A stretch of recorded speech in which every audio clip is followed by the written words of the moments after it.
Movie का start होते ही हमें ये सीन दिखाया जाता है कि समुद्र से कुछ अजीबोगरीब क्रिएचर निकलकर शहर की तरफ बढ़ रहे हैं और उन्हें पैरासाइट का नाम दिया जा रहा है। फिर हमें एक आदमी को देखते हैं जो कि अपने कमरे में सो रहा होता है। उनमें से एक पैरासाइट रेंगते रेंगते उसके कान के अंदर चला जाता है। वो आदमी बहुत तड़पता है और उसके बाद फिर से नॉर्मल होकर सो जाता है। उसके बाद हमें एक लड़का दिखाया जाता है जिसका नाम सिंची होता है। वो रात को कमरे में हेडफोन लगाकर सो रहा होता है। वो पैरासाइट उसके कान में घुसने की कोशिश करता है लेकिन उसे घुसा नहीं जाता। अब वो उसके नाक के पास चला जाता है। सिंची को फील होता है तो वो इसे पकड़कर दूर फेंक देता है, लेकिन तभी पैरासाइट उसके हाथ पर काटकर उसके हाथ के अंदर चला जाता है। तभी उसकी मॉम भी वहाँ आ जाती है तो वो उनसे कहता है कि देखो मेरे हाथ के अंदर कुछ चला गया है। जब उसकी मॉम उसका हाथ देखती है तो बिल्कुल ठीक होता है। अब अगली सुबह हमें दिखाया जाता है कि सिंची नाश्ते के टेबल पर बैठा होता है। तब उसे अपने हाथ में बहुत अजीब फील होता है। फिर हमें वो आदमी दिखाया जाता है जिसके कान में पैरासाइट गया था। वो अपनी बीवी के सामने आकर खड़ा हो जाता है और अपना मुंह खोल लेता है। उसका मुंह बहुत बड़ा ही खौफनाक और बड़ा लग रहा था और वो अपनी बीवी का सर अपने मुंह में लेकर अपना मुंह बंद कर देता है और ये सब उसी पैरासाइट की वजह से हो रहा था। फिर हमें सिंची दिखाया जाता है जो कि स्कूल जाते वक्त अपनी फ्रेंड से मिलता है और वो भी उसमें काफ़ी अजीब हरकतें नोट करती है। जब वो स्कूल पहुंच जाता है तब भी उसके साथ बहुत कुछ अजीब चीज़ें हो रही थी, जैसे उसके राइट हैंड में काफ़ी पावर आ गई हो। वो घर आता है और अपने हाथ काटने की कोशिश करता है लेकिन उसका हाथ मूव करने लगता है और उसे रोकता है।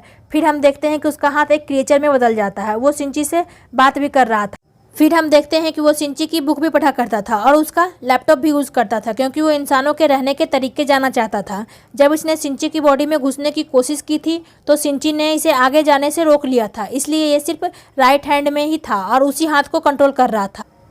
ये अपना नाम मिकी बताता है और कहता है कि तुम मुझे कभी मत काटना, मैं तुम्हें कभी नुकसान नहीं पहुंचाऊंगा, तुम मेरे दोस्त जो हो। अब हम देखते हैं कि सिंजी और मिगी में दोस्ती हो जाती है, लेकिन बाकी सब लोग जिनको पैरासाइट ने इन्फेक्ट किया था वो पूरे शहर को तबाही मचा रहे थे और इंसानों को मारकर खा रहे थे। दूसरी तरफ मिगी सिंची को खींचकर रेस्टोरेंट की तरफ ले जाता है। वहाँ पर भी बहुत सारे इन्फेक्टेड लोग इंसानों को मीट खा। वो सिंची को देखते हैं तो उसे लगता है कि ये भी इन्फेक्टेड है, तो वो सिंची को भी मीट देते हैं। लेकिन जब उन्हें पता चलता है कि ये पूरी तरह से इन्फेक्टेड नहीं है बल्कि ये अभी भी इंसान है तो वो उसे ही मारने के लिए आगे बढ़ते हैं। लेकिन मिगी उनको आगे से ही मारता है और सिंची की जान बचा लेता है, क्योंकि अगर सिंची मर जाता तो वो खुद भी मर जाता और ये उसने अपने फ़ायदे के लिए किया था। अब न्यूज आती है कि शहर के लोग मारे जा रहे हैं और किसी को कुछ समझ नहीं आ रहा है कि इन्हें मारने वाला कौन है, क्योंकि पैरासाइट अपना काम बहुत ही होशियारी से और छुपकर कर रहे होते हैं। सिंची मिगी से कहता है कि तुम अपने साथी पैरासाइट को क्यों नहीं कहते कि इंसानों को मत खाए, तो मिगी उससे कहता है कि तुम भी तो सब्जियां और मीट खाते हो, तो इसी तरह हम लोगों का खाना इंसान ही है, तो इसमें बुरी बात क्या है। अब मिगी को पता चल जाता था कि उसके आसपास कौन सा पैरासाइट है। तब जब सिंची स्कूल जाता है तो उसे बताता है कि तुम्हारे पास एक और पैरासाइट है और वो कोई और नहीं बल्कि उसकी टीचर थी। टीचर जब सिंची को देखती है तो उसे भी पता चल जाता है कि ये इन्फेक्टेड है, लेकिन वो कहती है कि तुम्हें मुझसे डरने की कोई ज़रूरत नहीं है क्योंकि मैं इंसानों को नुकसान नहीं पहुंचाती, बल्कि मैं उनके तरीके पढ़ रही हूँ ताकि इंसानों जैसी क्वालिटी हमेशा मुझ में रहे। वो उसे दो और पैरासाइट के पास लेकर जाती है। एक स्टूडेंट होता है और एक पुलिस ऑफिसर। वो बताती है कि ये पुलिस ऑफिसर मेरा हस्बैंड है और हमारा बेबी भी होने वाला है और वो बेबी बिल्कुल नॉर्मल इंसान होगा, तो हम भी इंसान की तरह ही रहना चाहते हैं। हम किसी को भी नुकसान नहीं पहुँचाएंगे, किसी को सरेआम नहीं मारेंगे, लेकिन छुपकर मीट खाना चाहते हैं। हमारा ग्रुप ज्वाइन करोगे? लेकिन मिगी इस बात को नहीं मानता। अगले दिन वो पुलिस ऑफिसर उन लोगों के पास आता है तो मिगी सिंची को बताता है कि ये हमें मारने आया है, क्योंकि इसे पता चल चुका था कि उस दिन रेस्टोरेंट में हमने एक पैरासाइट को मारा है और इसी के साथ वो पुलिस ऑफिसर इस पर अटैक कर देता है। अब मिगी और सिंची भी बहुत लड़ते हैं और उसे मार डालते हैं। जब सिंची घर आता है तो इसे बहुत बुरा लग रहा था कि इसने एक मर्डर कर दिया है। फिर हम दूसरी तरफ देखते हैं कि पुलिस ऑफिसर की बॉडी से वो पैरासाइट निकलकर किसी और की बॉडी में चला जाता है। ये कोई और नहीं बल्कि सिंची की माँ थी और वो सिंची को मारने के लिए उसकी तरफ बढ़ रही थी। मिगी सिंची को बताता है कि ये तुम्हें मारने के लिए आ रही है। सिंची उसे अपनी माँ के बारे में बोलने के लिए मना करता है क्योंकि वो अपनी माँ से बहुत प्यार करता था। वो नहीं चाहता था कि उसकी माँ मरे, लेकिन उसका सर भी बाकी पैरासाइट की तरह खुलने लगता है और वो सिंची पर अटैक कर देती है।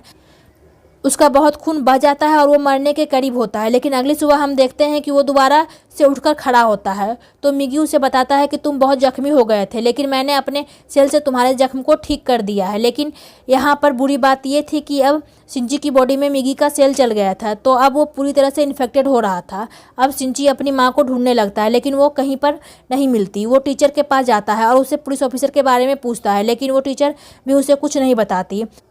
अब मिगी उससे बताता है कि दिन में मुझे भी 4 घंटे सोने की ज़रूरत पड़ेगी और उस वक्त मैं तुम्हें बचा नहीं सकूंगा, क्योंकि मिगी की सेल भी उसके बॉडी के अंदर थी, तो उसके अंदर मिगी की क्वालिटी भी आने लगी थी। फिर हम देखते हैं कि वही स्टूडेंट जो टीचर ने दिखाया था, जो कि अब पैरासाइट बन चुका था, वो शिंची के स्कूल में एडमिशन ले लेता है। वो शिंची का दोस्त बनने का ड्रामा करता है, लेकिन धीरे धीरे सबको पता चल जाता है कि वो पैरासाइट है। स्टूडेंट इन सबको मार देता है। इसके बाद वो शिंची के दोस्त को भी मारने के लिए जाता है, लेकिन शिंची अपने दोस्त को उठाकर बिल्डिंग से जंप कर लेता है।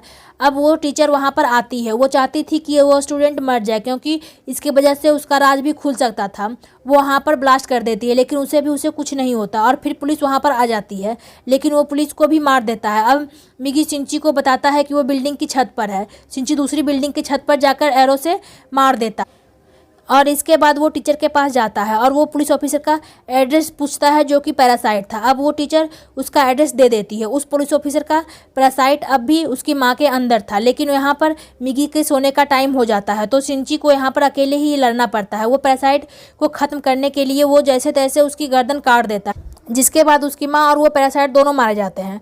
फिर हम देखते हैं कि शिंची अपने दोस्त से हॉस्पिटल मिलने जाता है। वो बातें कर रहा होता है कि मैं एक एक करके सब पैरासाइट को मार डालूंगा, कि तभी हम देखते हैं कि कोई उसकी पिक ले रहा है। वो कोई जासूस था और यहाँ पर इस मूवी का पार्ट 1 खत्म हो जाता है।